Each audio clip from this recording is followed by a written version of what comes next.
Now, I think it'd be fair to say that no discussion of self-inflicted gaming disasters would be complete without mentioning Anthem, Fuck. the car crash that turned BioWare's redemption arc into a smouldering wreck.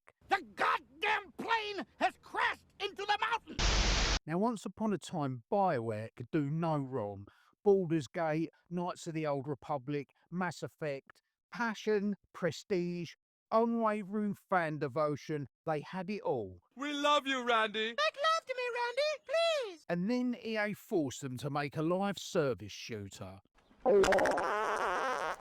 They called it Project Dylan because the team wanted to make the Bob Dylan of video games.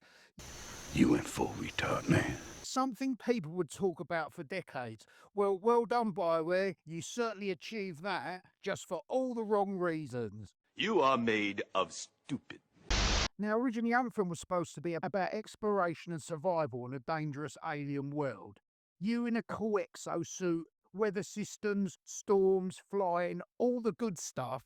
Then EA leadership decided, fuck it, let's just make a shit version of Destiny instead. You're also fucking mental. And thus Anthem was born, proof that hope, hubris and the Frostbite Engine just do not mix. Do you think so? Now, one of the biggest problems during development was that BioWare couldn't decide what type of game they were even making. Every few months the concept changed. Was it a shooter, an RPG, MMO-like? No one knew. It was like trying to build a house while the architect kept changing the floor plans. Hey guys, what's going on? Meanwhile, creative director Casey Hudson, Who? the guy behind the Mass Effect, had already left the building.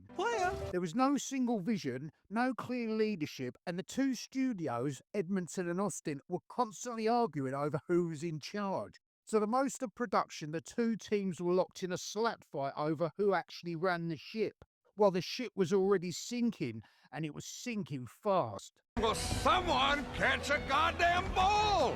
It's like watching a bunch of retards trying to fuck a doorknob out there. And just to make things extra spicy, EA forced BioWare to use the Frostbite Engine. Oh, that's a big boy, isn't he? The same engine specifically designed for Battlefield, which in RPG terms is like trying to bake a souffle in a cement mixer. Why don't we give it a bash? I mean, how hard can it be? Every time someone wanted to add a feature like inventory or save game, they essentially had to reinvent fire. Something as simple as adding a minimap or a pause menu had to be custom coded from scratch. Lighting a single level could take up to 24 hours. And the few engineers who actually understood the engine kept being pulled off of Anthem to go and fix FIFA.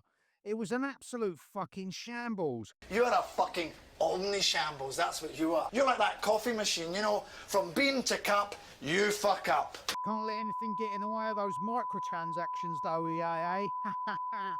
By 2017, after 4 years of pre-production, Anthem was a barely functioning tech demo. Nothing worked, nothing clicked, and they had nothing real to show at the upcoming E3. With the clock ticking, EA breathing down their necks, and in desperate need of a miracle, they did the only thing they could. They faked it. Bad kitty! Bad Mr. Kitty! Bad!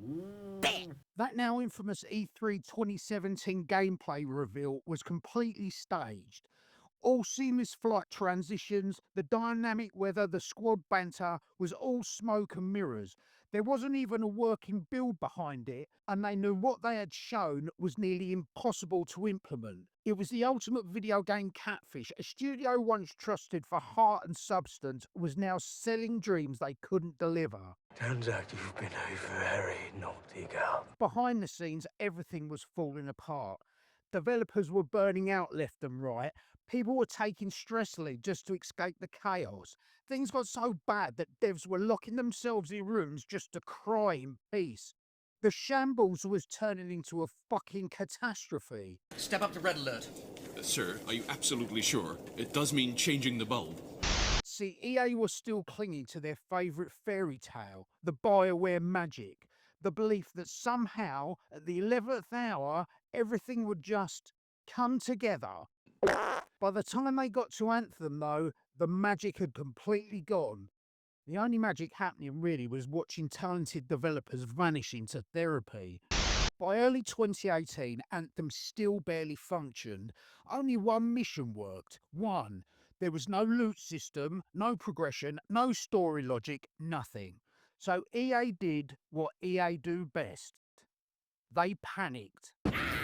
We're gonna die! They yanked half the Dragon Age team and shoved them onto Anthem to patch the sinking ship. And somehow, in just 12 months, the studio built the entire game. 12 months of blind panic masquerading as development. It was less a production, more of a crunch-filled corporate hostage situation. Son of a bitch! When the game finally launched in 2019, it was, well, let's just call it a teachable moment. Fuck. Load screens lasted longer than most relationships. Missions repeated themselves like an Alzheimer's parrot. Half the dialogue referenced scenes that didn't even make it into the final build. It was like reading a script from a completely different game. And then came the reviews. Could you make me a cup of tea, please, Stephanie?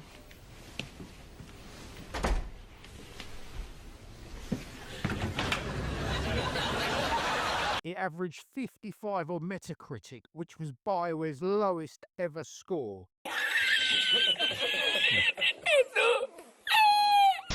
Anthem wasn't just a flop. It was the day BioWare's soul finally left the building. Every chronic disease they'd ignored during production, bad leadership, tech debt, corporate meddling, crunch culture, all hit at once like a plague of locusts.